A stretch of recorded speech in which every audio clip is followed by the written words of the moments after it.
Donc, le numéro 8 de la page 22, on a un bocal à poisson à la forme d'une sphère de 24 cm de diamètre.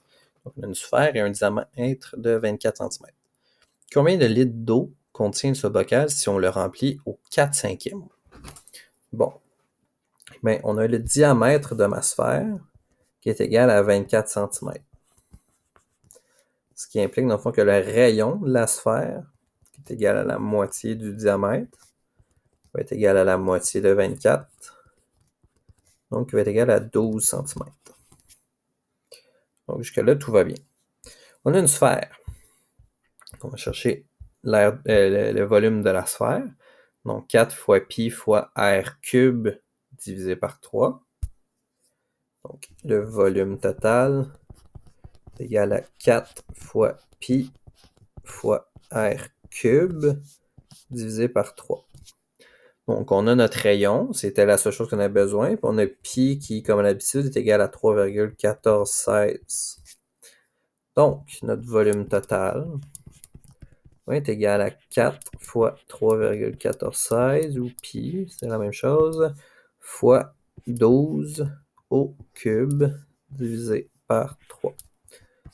Donc, on peut tout de suite écrire ça dans la calculatrice. Et le tout étant des centimètres. On va avoir des centimètres cubes.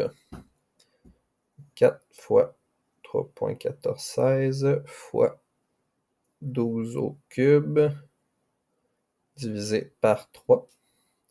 Ça va être égal à 7238,2464 cm3. Donc, combien de litres d'eau contiennent ce bocal si on le remplit au 4/5? On peut aller chercher directement 4/5 du volume. Quand on veut 4/5 de quelque chose, dans le fond, c'est on fait une multiplication. On va avoir 4/5 multiplié par le volume que j'avais, avec 7238,2464. Et ça va me donner les 4/5 du volume, qui vont être 5238,2464.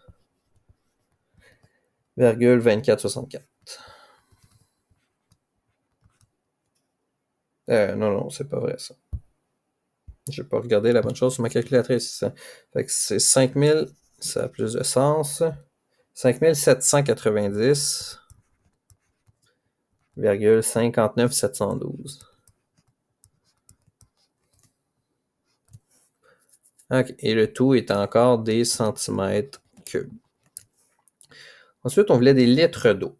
Mais on sait, si on va voir notre échelle ici de correspondance, que pour avoir des litres d'eau, il faut avoir des décimètres cubes. Et pour passer de centimètres cubes à décimètres cubes, il faut seulement que je divise par 1000 mon nombre. Donc, j'ai 5790,59712 et je le divise par 1000.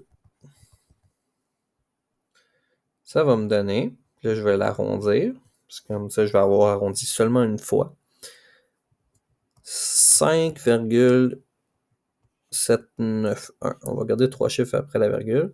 Et ça, c'est des décimètres cubes. Donc, puisque 1 décimètre cube, c'est égal à 1 litre, eh bien, 5,791 décimètres cubes va être égal à 5,791 litres.